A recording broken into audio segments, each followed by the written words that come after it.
you're down in trouble and you need a helping hand,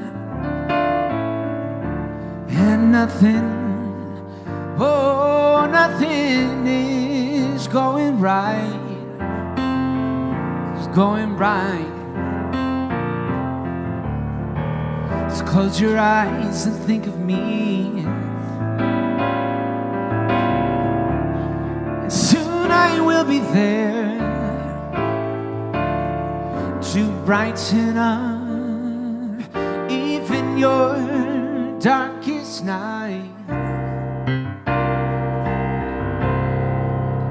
Will you just call out my name? And you know wherever I am, yes, I'll come running. I'll come running just to see you again.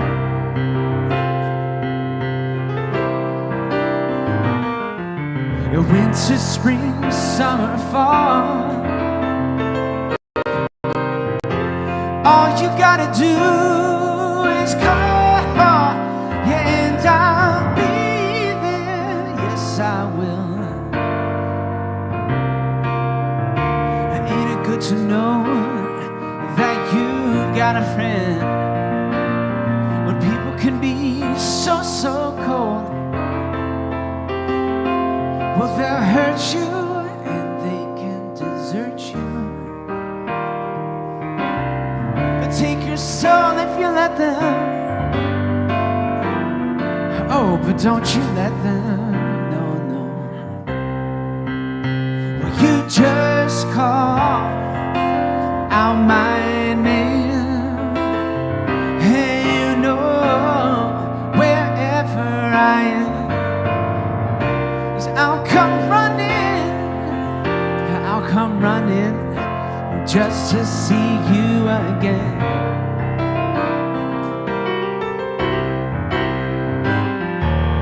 Winter, spring, summer, fall, all you gotta do is call, and I'll be there. Yes, I will. And I'll be there. Yes, I will. And I'll be there, yes I will. You've got a friend. Good morning, everybody. Happy Sunday. Thank you.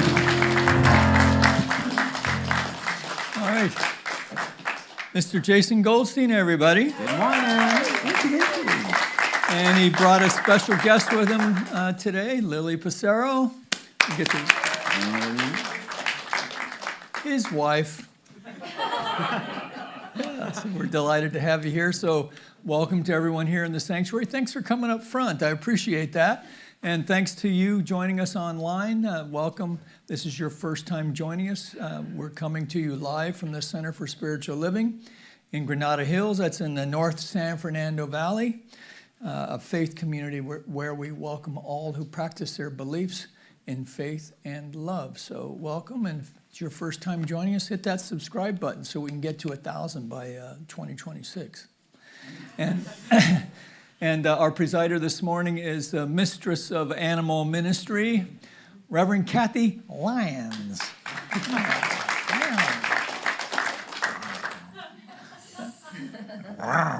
No, that sounds too creepy. Forget I did that. All right, so let's take a deep conscious breath together and release. And in that release, just allow us to honor this moment, setting aside the hustle and bustle of getting here this morning. Surrender to this moment. It's going to be a good week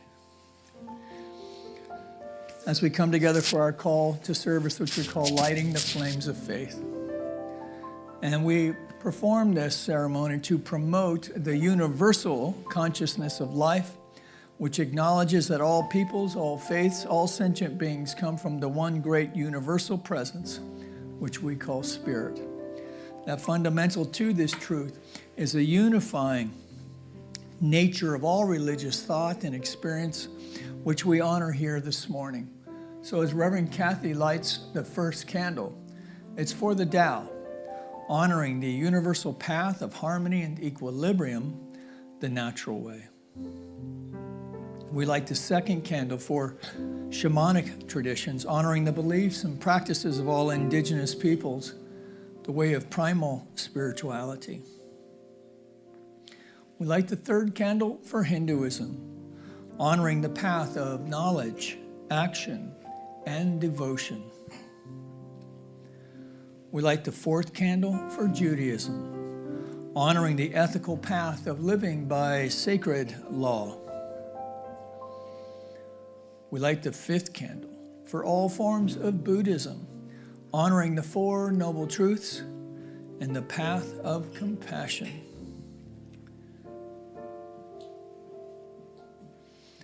We light the sixth candle for all forms of Christianity, honoring the Christ consciousness as the path of love.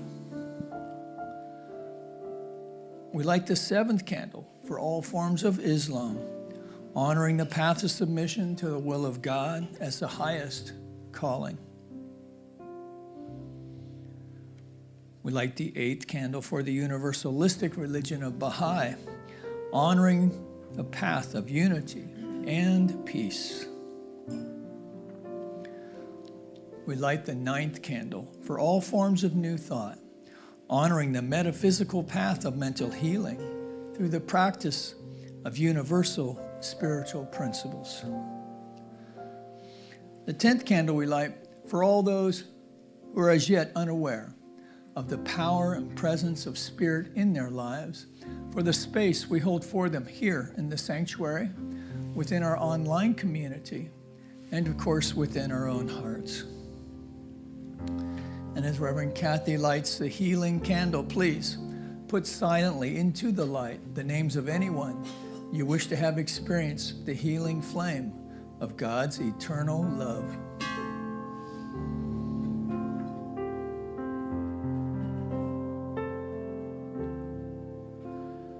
There is one flame that burns in our hearts. There is one light that shines through our love. We light this flame with faith. We light this flame with faith. We find this light within our own soul.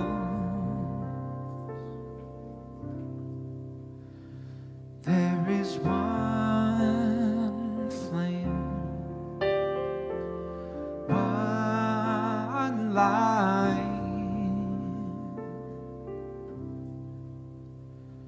within.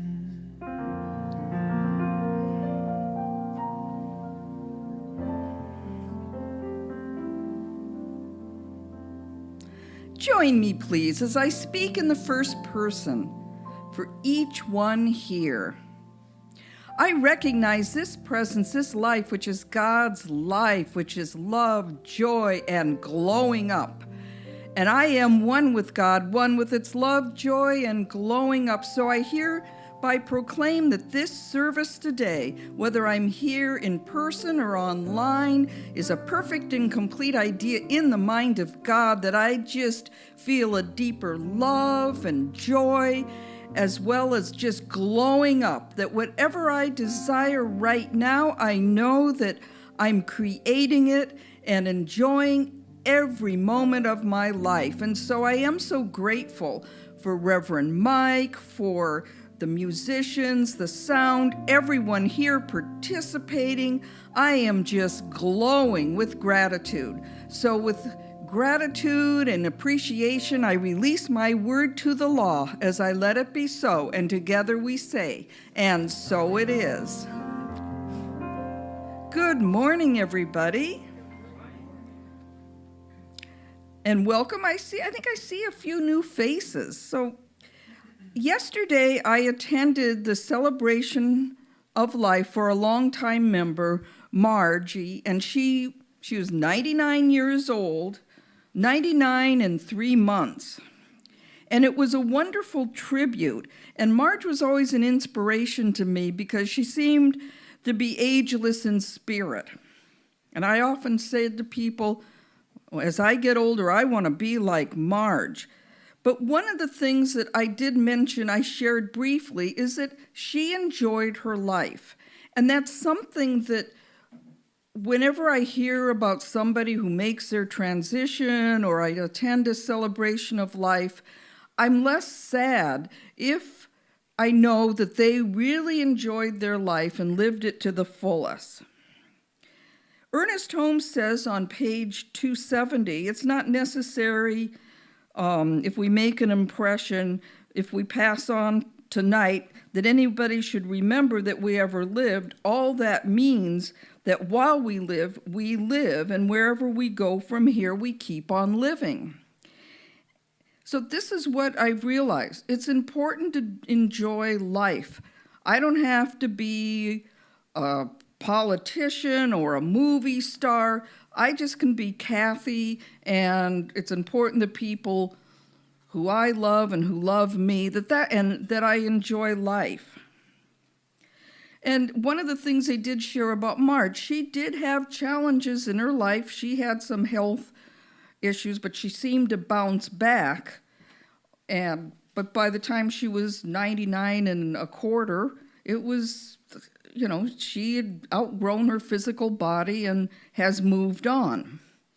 So joy in life, to me, that's what I got from that service and what I often affirm to myself. It's important to enjoy life, and where we find joy can be different ways. For me, it's writing, drawing, being with my cats, or other people, it might be hiking, camping, whatever it is. Enjoy life. And what Ernest Holmes also said on page 107, we've learned all it should through suffering.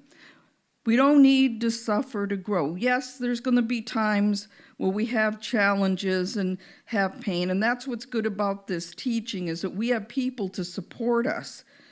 But just have appreciation for any and everything. Ernest Holmes describes joy on page 603 of the textbook, the emotion excited by the expectancy of good, gladness and delight and exultation. So what I encourage an affirmation to say to yourself, I am excited today with the expectancy of good, and so it is.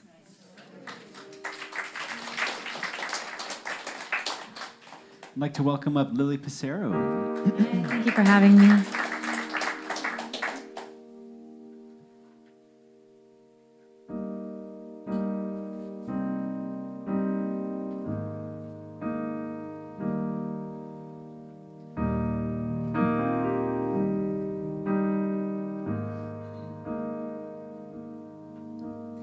When it rains, it pours, but you didn't even notice.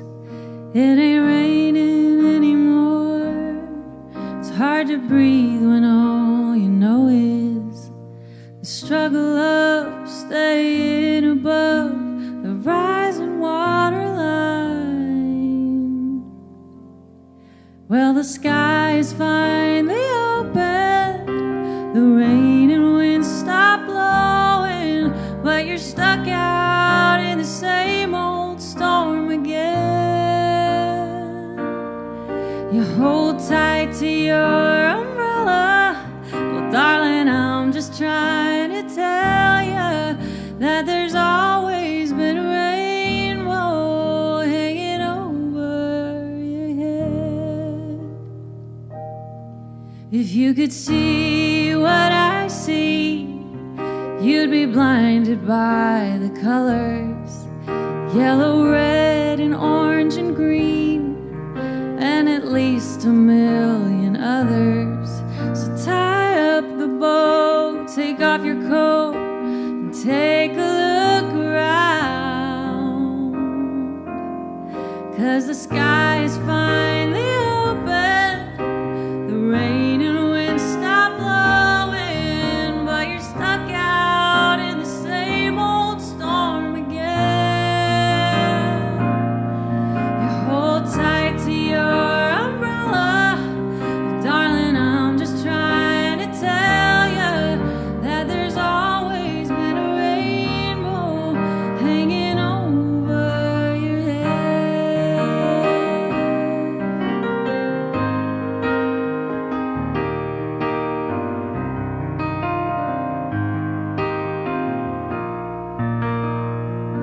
Oh, tie up the bow, take off your coat, and take a look around. Everything is alright now, 'cause the sky is finally open. The rain and wind stop blowing, and you're stuck out in the same old storm again. Let go of your umbrella, 'cause darling, I'm just trying to tell you that there's always been a rainbow hanging over your head. Yeah, there's always been a rainbow hanging over your head.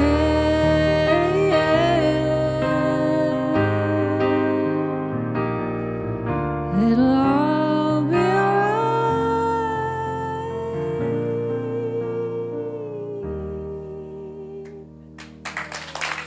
Thank you. Yay, thank you. That was beautiful. We have some announcements today. Tuesday's recurring 6:30 p.m. online guided meditation takes place. Call or text practitioner Patricia Bloomfield at, you've got it there, so I don't have to tell the whole thing. And I forgot to say, too, we have practitioners available after the service. We have the little treatment room there by the front door. Who's a licensed practitioner? Yes, we've got people here. So if you have any kind of challenge in your life, or if you just want to boost the extra blessings in your life, ask any of us. And also, if you want to find a practitioner online, you can go to cslgh.org. Next Wednesday, October 19th, we have the drumming circle with Burl Bowlerjack, and love donations are welcome. Did I say Wednesday the 29th? Okay. CSLGH Harvest Festival will be on November 8th from 6 to 9 p.m. And there's prepaid tickets for $45. They're now on sale. I know Danny and I think Jennifer and Beverly. It's a wonderful night. We've had them for these festivals for about the last 2 years. This whole sanctuary, they decorate it. It's like a banquet hall. It's beautiful. Oh, you're not doing that? Okay, so there'll be some, but I know it's going to be good. So we'll find out we'll find out. I know I've overheard people planning, so yes. And after October 29th through 11/8, the tickets are $50. So get your tickets now. And there's an event flyer in the lobby in Sparks Hall. And we now have the gratitude box. Come up, Chloe, and pull out a gratitude.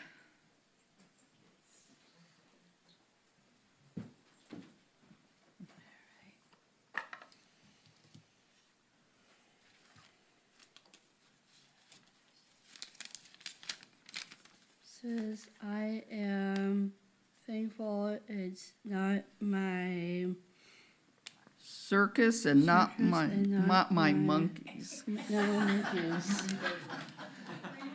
Okay. I am thankful that it's not my circus and not my monkeys. So I think that's a way of saying releasing what we don't need to worry about. So that'll be a good affirmation. Okay, let's stand for our declaration of principles. We believe in one universal spirit, manifesting through all, natural and incarnated in us. We believe that the universal spirit is personal to and reveals itself through everyone who recognizes its presence. We believe that our faith operates upon a law of mind which automatically manifests in our experience according to that faith. We believe in the immortal life and the immortality of the individual soul forever expanding. We believe in the eternal goodness, the eternal loving kindness, and the givingness of life to all.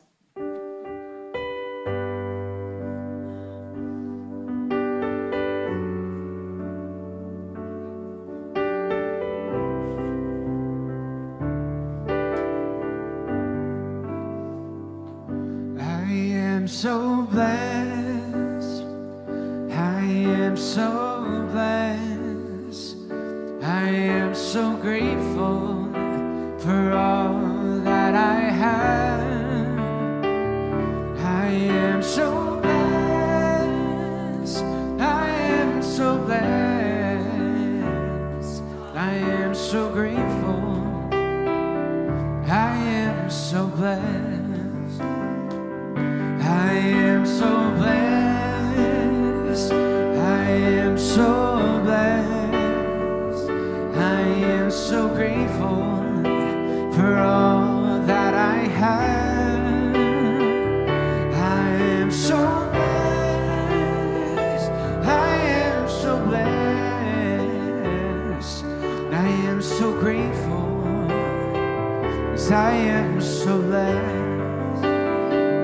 I am so blessed, I am so blessed, I am so grateful for all that I have.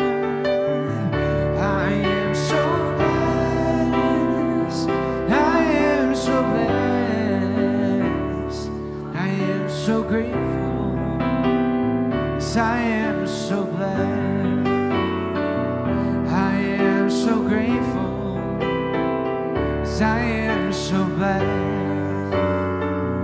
I am so grateful, I am so blessed.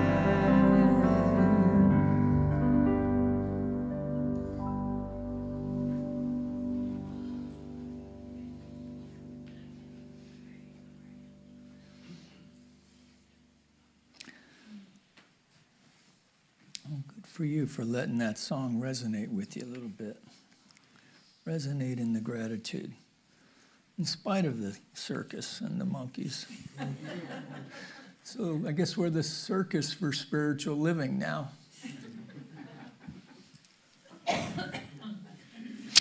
Maybe not. Of course, that always reminds me of Heather Hoyt, because that's one of her favorite sayings, not my circus, not my monkeys. So anyway, so this month we've been working with this idea of glow up, and nice job working that into the opening treatment today, Rev. Thank you for that.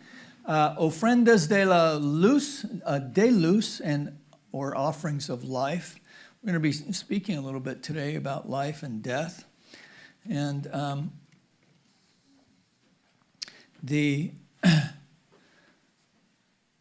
But before we get into that, I do want to thank everyone who showed up yesterday to honor Marge. It was a very sweet gathering of work friends and family and her church friends, and we all got to learn stuff about Marge that we may not have known beforehand.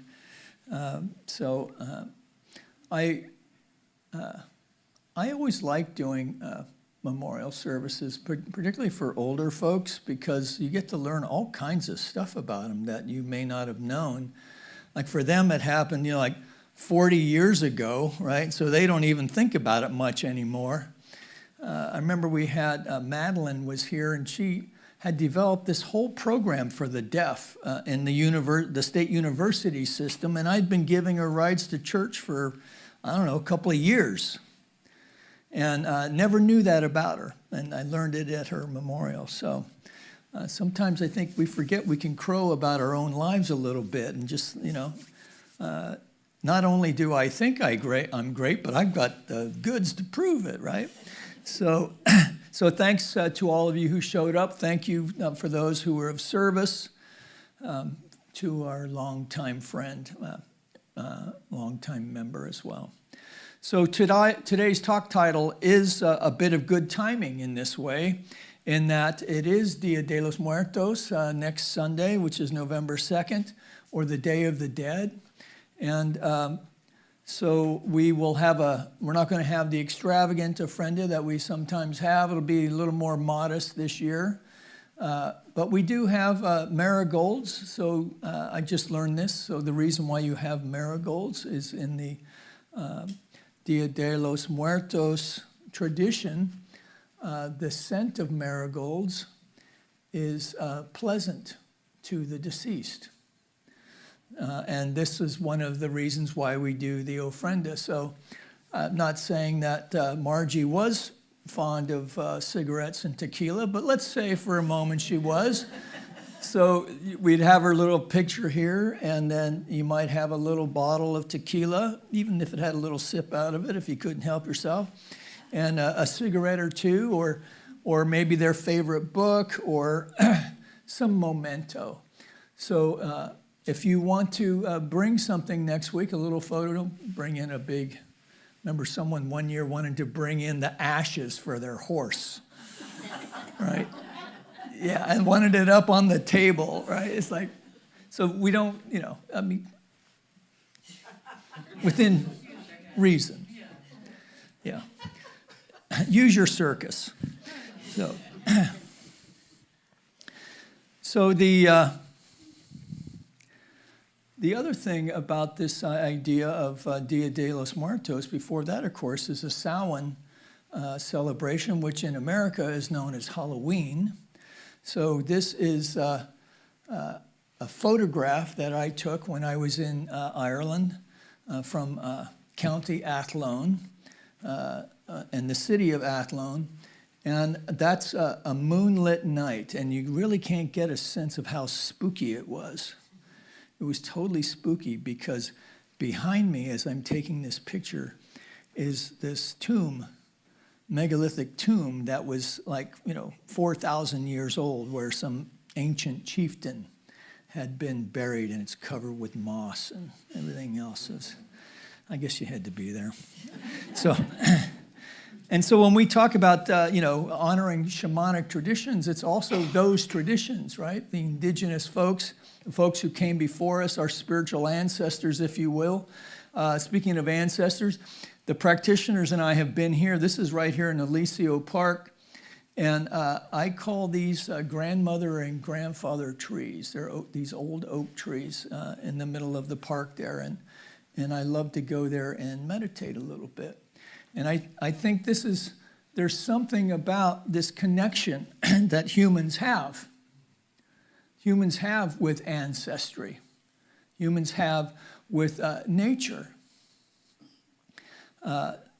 So with this in mind, and with remembering Marge and her celebration of life yesterday, Reverend Kacey Taylor poses this question that I'm passing on to you. What would you do? What would you do if you knew that when you die, you would have the opportunity to return to this life and be honored?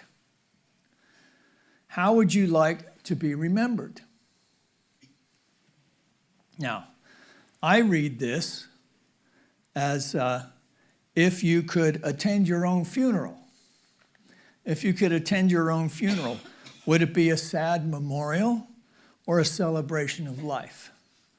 Would you like to hear the things that people would say about you? Well, at the funeral, they usually say nice things. It's the wake you have to look out for. Yeah. It's been said It's been said that a person lives on in the memories of those who remain. And that's why I have so many books here. Blue Collar Spirituality. You can find it on Amazon for only $10. I thought that would be funnier than that. But you really can't find it on Amazon, or I have them here today.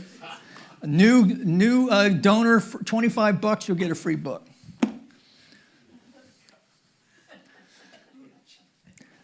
Did I tell you I have this book? Don't worry, I'll beat that one to death today. Oh, written by me. Blue Collar Spirituality, Finding a God That Works. So if you have any agnostics in your life, this book's for them, or maybe for you. So, what would be the things that people say about you? What would you do if you knew that when you die, you would have the opportunity to return to this life and be honored? Now, this has actually been an obsession, I would say, of humanity for several millennia. In fact, I would even go so far as to say that it's hardwired into us. And a few clicks online, and you can easily find references to early human behaviors honoring the dead. And going back a long time, right, as early as 130,000 years ago. That's a long time before the pyramids, right? So in Russia, the graves of mammoth hunters from 34,000 years ago, buried with ivory beads and fox teeth drilled. In fact, 13,000 carved ivory beads and fox teeth that had been drilled to make necklaces, to send the bodies of the deceased carefully tended to. And then these, what they call grave goods, buried with them. Now, we can only guess what that was all about, but just think about the amount of time invested in creating those ivory beads, right? I mean, I realize it's the Ice Age and you're probably inside a lot, but still.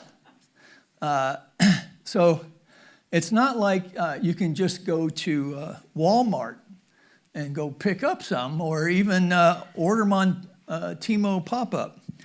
So I guess we don't have any shoppers here. So you know the Timo pop-up. You don't know the Timo pop-up? It has all kinds of stuff that you don't need that pops up on your when you're online. Okay, so I leave you with that. Go do your research. So in the latest offering on PBS that's been on for a while, Humans, the professor features an archaeological site, Göbekli Tepe, and this site here is 13,000 years old, predating Stonehenge, almost by 8,000 years, even the pyramids by thousands of years, and it's been discovered here.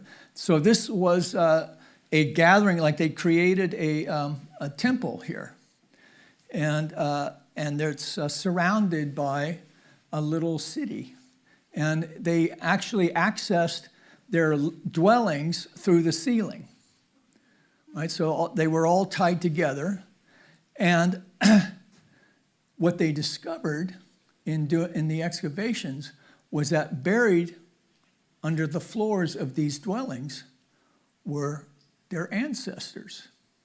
They buried their dead in their dwellings.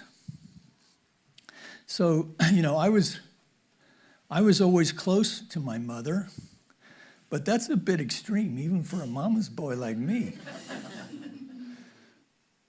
My point is that there is something deep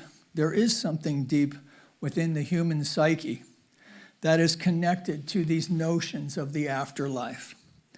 And some interesting afterlife theories. Humans have been very creative in the theories that we've had about the afterlife, along with very elaborate rituals most of them very transactional, right? So if I stop doing this, will you give me this?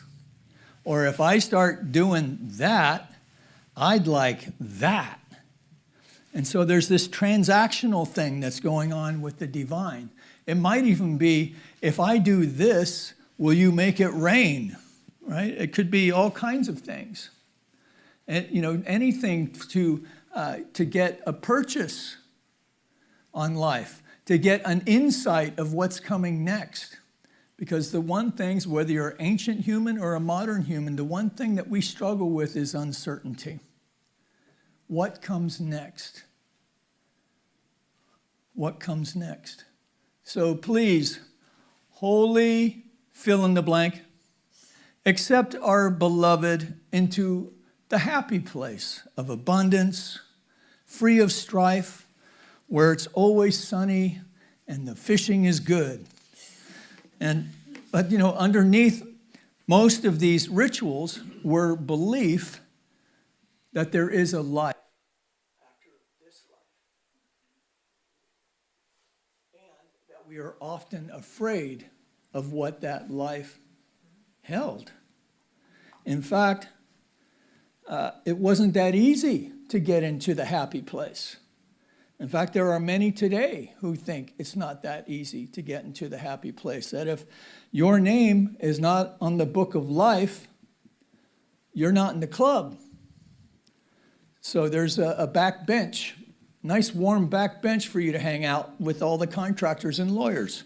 So, so this afterlife cannot be scientifically proven.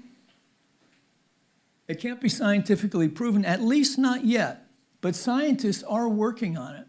So there was a popular book out some time ago by Dr. Eben Alexander, and he and others, now he had a afterlife experience that he wrote a whole book about. But he and others are actually designing experiments to confirm reports that heart patients were having, where they reported leaving their body and listening in on conversations of loved ones who were in the waiting room. So I don't know how strong the Wi-Fi was, how far away the waiting room was. It was like on the next wall or, whatever. But and this, of course, is anecdotal, right? So now what they're doing is they're setting up experiments before patients go in to surgery, and so that they can confirm what's being said in the other room and see if they can start connecting. And I think they will find some evidence to this. So it's going to be pretty amazing stuff once this evidence is collected and published. So, but I have to say, I am skeptical of such things. There's a lot of things that I want to believe are true. Like I used to be a big believer in paranormal activity, for instance. Now I'm very skeptical about that. I'm very agnostic about many things, even in my faith life, right? I choose the places where I jump in on faith. I'm not saying that's the way you should do it. It's just the way that I'm comfortable with it. Because the things that I believe in, I really believe in because I've carefully considered them. And I attribute that to my exposure to religious science. Because in class, we have the opportunity, and not ministerial class. I'm talking about basic science of mind class. Ministerial class is just filling your head with a bunch of stuff so you can get up on Sunday and, act like you are profound. And maybe sometimes inspirational. Maybe sometimes funny. Oh, boy. Man, tough crowd this morning. Aren't you glad you're not speaking today? Okay. Anyway, so I'm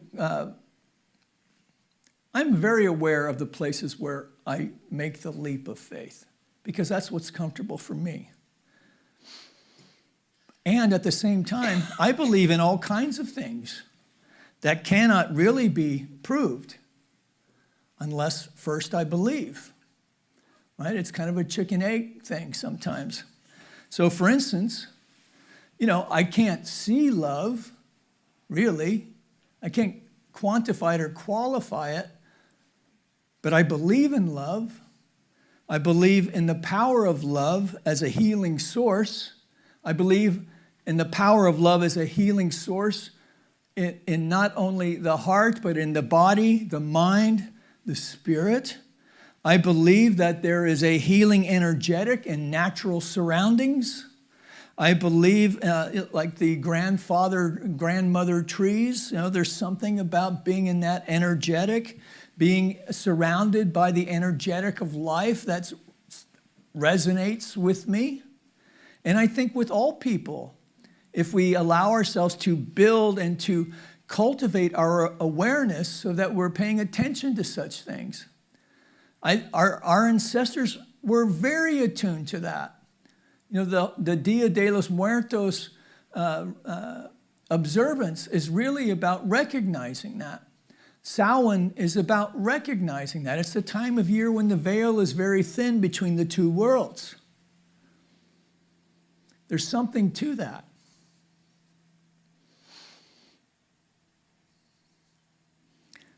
I believe in the power of intelligence, right thinking, if you will.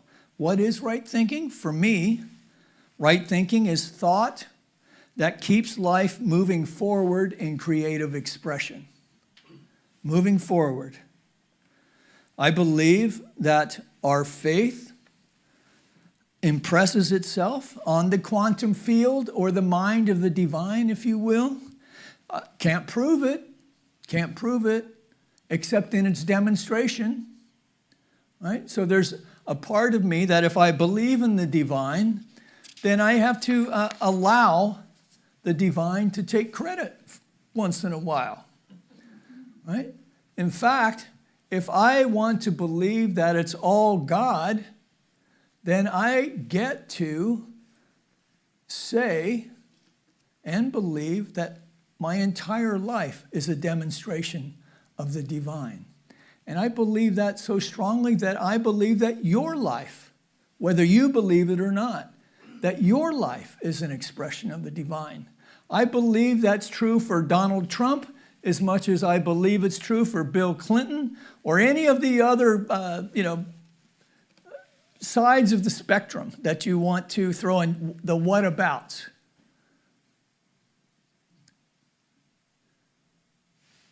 Got quiet all of a sudden.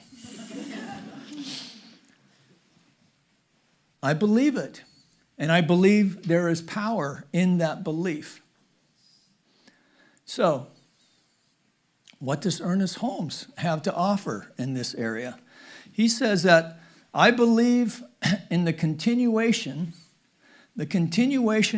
of the personal life beyond the grave, in the continuity of the individual stream of consciousness with a full recollection of itself and the ability to know and make itself known.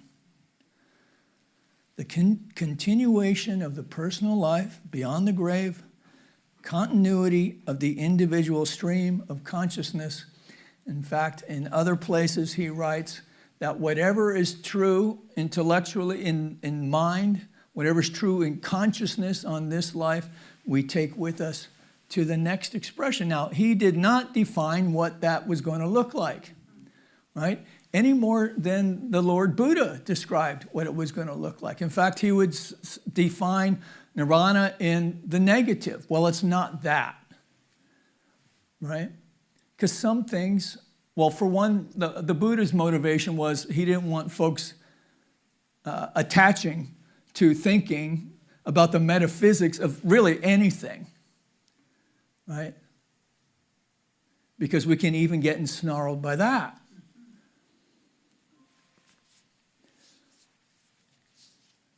The mind is a very busy place. A full recollection of itself and ability to know and make itself known. Now, with this in mind, let's revisit the question today. What would you do if you knew that when you die, you would have the opportunity to return to this life and be honored? And how would you like to be remembered?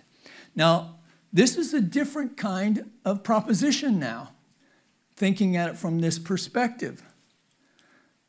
It's a different kind of transaction that we're engaged in. We're no longer trying to cut a deal with the divine, but rather to step into the notion that we are taking responsibility for the quality of the kind of life we want to live.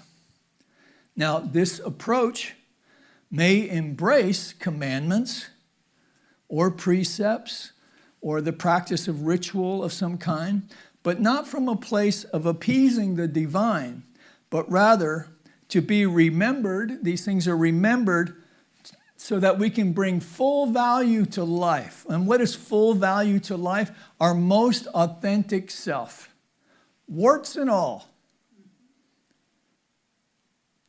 Because the truth is, there are no warts. Warts are just self-judgments, in spite of what your mother might say about them. Even then.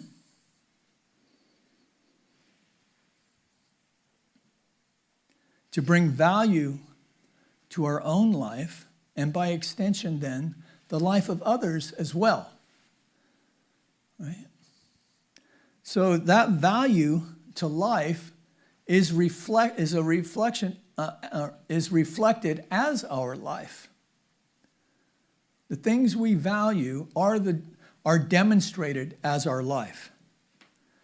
The ability, generosity, the ability to give of oneself, be it in spirit, in effort, in sharing positivity, in sharing coin.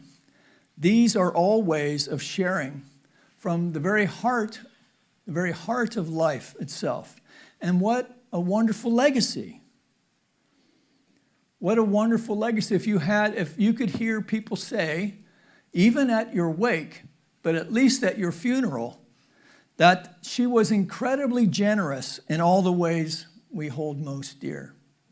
So I told a story yesterday about that I want to share with you about Marge. So Marge and I, several years ago, sat down because she wanted to make a legacy gift, which is a gift from her Willard Trust. In this case, she wanted to bequest her annuity. So an annuity is a financial instrument that gives you dividends. Let's call it a dividend. I'm not sure what it's called, but you get a check every month. So at the time, it was worth $100,000. Well, when you throw a number like that around, the ears of a minister perk right up, I got to tell you. And I told her, I said, well, Marge, I really want to honor your gift and your intention, but let's know that you're going to live long enough to enjoy this investment. And so a couple of weeks ago, I got a letter from the insurance company of a bequest to us of $3,000. So good job, Marge. Right? So the point is that she didn't worry how much was going to be on the back end. She just wanted to give to the place where she felt spiritually fed, the place where she felt part of her spiritual family. Right? So if you've ever considered doing such a thing, this would be a good time to get that lined up before the end of the year. So she was, so what a wonderful thing to be known as incredibly generous. But it's also beyond philanthropy, right? It's beyond philanthropy. Lots of hard-hearted people give generously to institutions every day. J. Paul Getty was an incredibly generous person and also notably hard-hearted. He would charge his guests for staying at his place and was very hard on his kids. So the people who are really remembered are those who give freely from the heart. And so in this way, we can all be billionaires of love and just give it away. But even billion has a limit. You know, it has a limit. You wouldn't think so the way money's thrown away around these days, but even billion has a limit. There's no limit to love. That love is eternal, and love can never be tapped out. It's always replenished, right? And the funny thing about it is the way that it's replenished is by our giving it away. And this law of circulation shows up everywhere when we start paying attention to it. It's the law of circulation that we talk about all the time, that our word is circulated through the law of life, the law of cause and effect, but it is love that drives it all. Creativity, harmony, light, love, intelligence, intuition, imagination, generosity, all these are demonstrations of the law of life, which brings me to my favorite quote of this month of Glow Up. That as light overcomes darkness, and as the presence of heat warms a cool room until it is comfortable, so the radiant action of love and peace dissipates fear, hate, and confusion.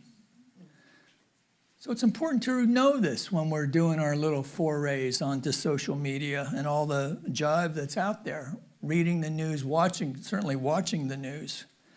As light overcomes darkness, as the presence of heat warms a cool room until it's comfortable, so the radiant action of love and peace dissipate fear, hate, confusion.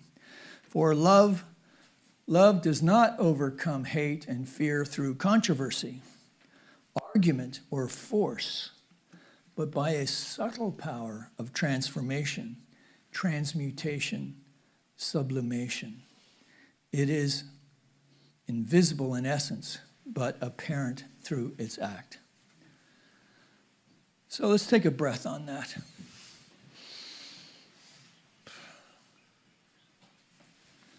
I had 10 minutes to go, and all of a sudden it's all done.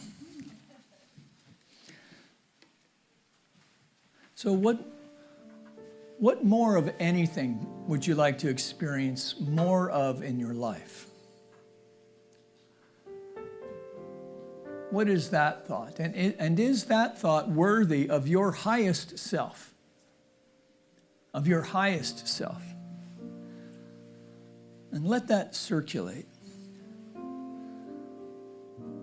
Allow love to anchor this thought deep within your subconscious. This is what we call a subjectified thought when that gets anchored in there.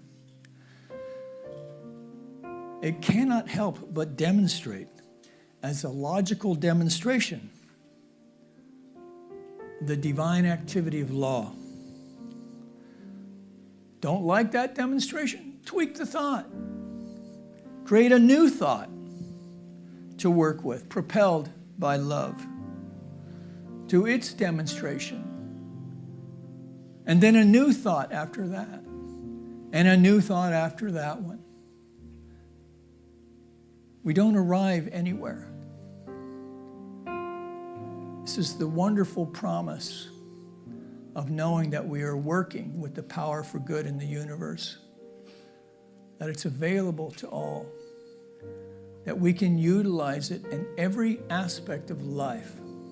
And so we play around with this notion through the rest of this day, this Sunday, this Sabbath day. Take from it what we will into the work week. And then let's come back next week and see how we did.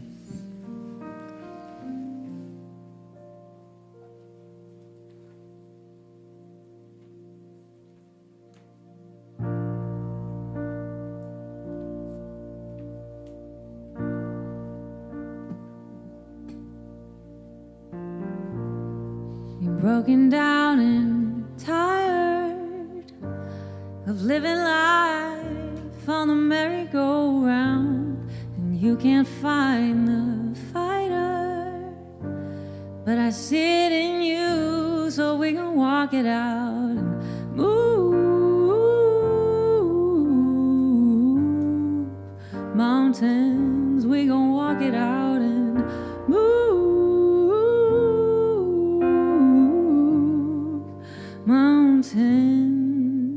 and I'll rise up. I'll rise like the day. I'll rise up. I'll rise unafraid. I'll rise up, and I'll do it 1,000 times again. I'll rise up high like the waves. I'll rise up in spite of the ache. I'll rise up, and I'll do it 1,000 times again. For you, for you, for you, for you.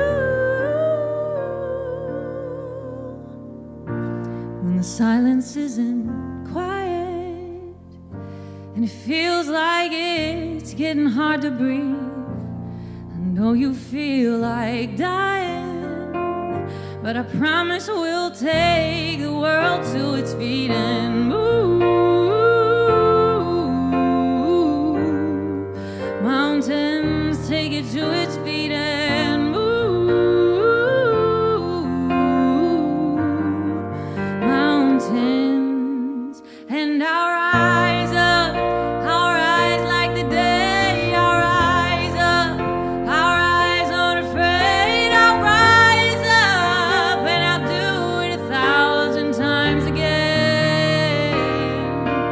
I'll rise up high like the waves. I'll rise up in spite of the ache. I'll rise up, and I'll do it 1,000 times again. For you, for you,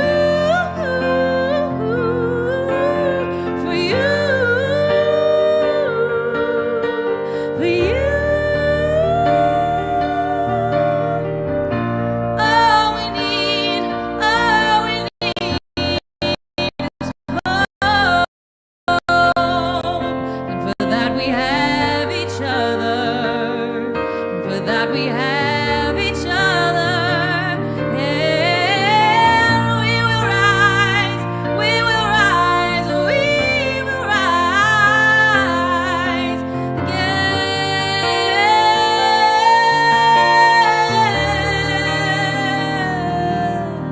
I'll rise up, rise like the day. I'll rise up in spite of the ache. I'll rise up, and I'll do it 1,000 times again. I'll rise up high like the waves. I'll rise up in spite of the ache. I'll rise up, and I'll do it 1,000 times again. For you, for you, for you,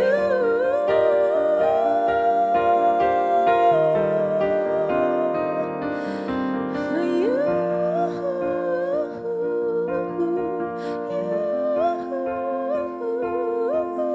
for you.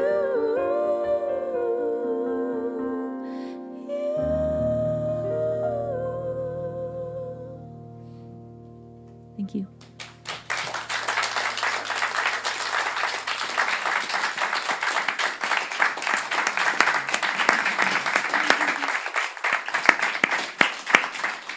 Lilli Passero, you can find her on Instagram. I see you on there.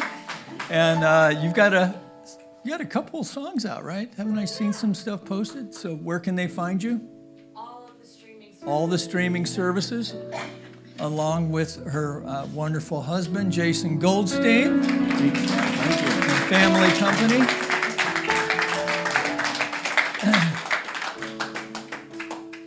And you did something theatrically I did. recently, right? Oh, yeah, I was in a play. I'm in another place. Where is that? Theater 40. Theater 40. So get online, check her out. All right. So if you've come prepared for a gift here in person this morning, we'll, as we sing our offering song, find your way here. And for those of you joining us online, if you can find your way to the donate button, all is appreciated. Take it away, Maestro.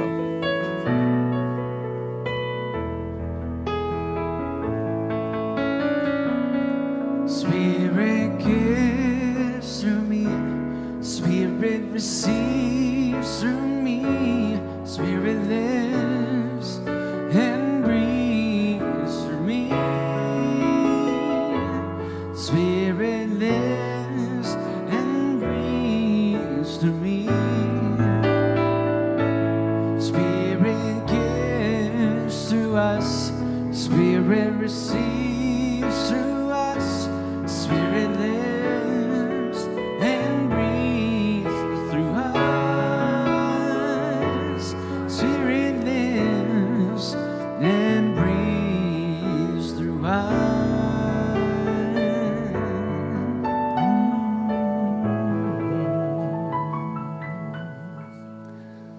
So going within for just a moment longer as we recognize that this basket represents both the generous heart of the individual, the receptive heart of this spiritual community. The generous heart of the individual, that person who knows and knows that they know that God is our source, our substance, our supply. So we as spiritual community now accept these gifts by whatever avenue your generosity finds its way to the center, through the offering here this morning, through online giving, through the mail, that we accept these gifts with deep love and respect, as we know together they go forth to heal, to prosper, and to bless not only this spiritual community, its vision and mission, but anyone connected to it in any way. And from this place of gratitude, we extend a blessing upon our community of Granada Hills, our city of Los Angeles, home of the Los Angeles Dodgers, the state of California, the United States of America, all of its churches, temples, mosques, schools, universities, the people who attend them, the people who support them, that we know in some wonderfully crazy cosmic way that the divine mind of the Most High is expressing in, through, and as this beautiful world. And to the extent that we know this to be so, we see its demonstration in ways great and small. This lifts our hearts. We feel a sense of grace and power that propel us into ways of spiritual living that raise not only our own lives, but the lives of those around us as well. And that's a good thing. And together we acknowledge this by saying, and so it is. Amen. So let's give it up for our musicians one more time. Thank you. Nice job. And give yourselves a hand for getting up and coming to church today. How about that? It's more fun when you all are here.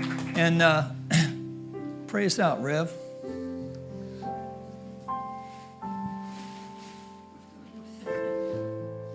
So right now, as I speak in the first person, recognizing this power and presence of God, and that God is love and generosity, and I am one with God, one with its love and generosity. So I know right now and affirm that I have a generous heart, that I give freely, time, talent, treasure, and my heart is open to receive lots of love and joy and abundance in my life.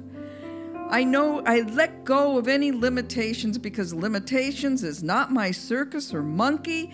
So I know right now that I am just open to receive unlimited and boundless good. So I am so grateful to be here to participate today, and I am so grateful for the love and generosity I embody, and that I'm giving generously and receiving abundantly. So with grateful thanks, I release my word to the law of mind as I let it be so. And together we say, and so it is. Please join me in singing the peace song.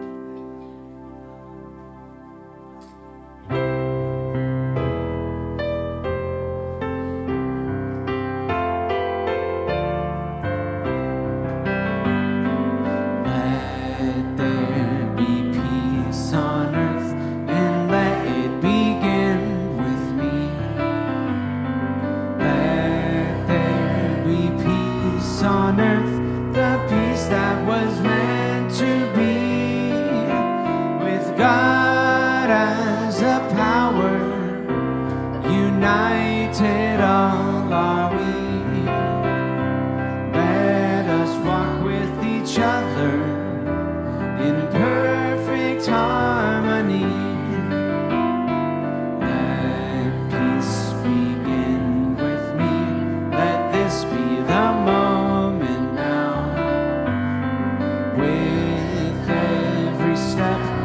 take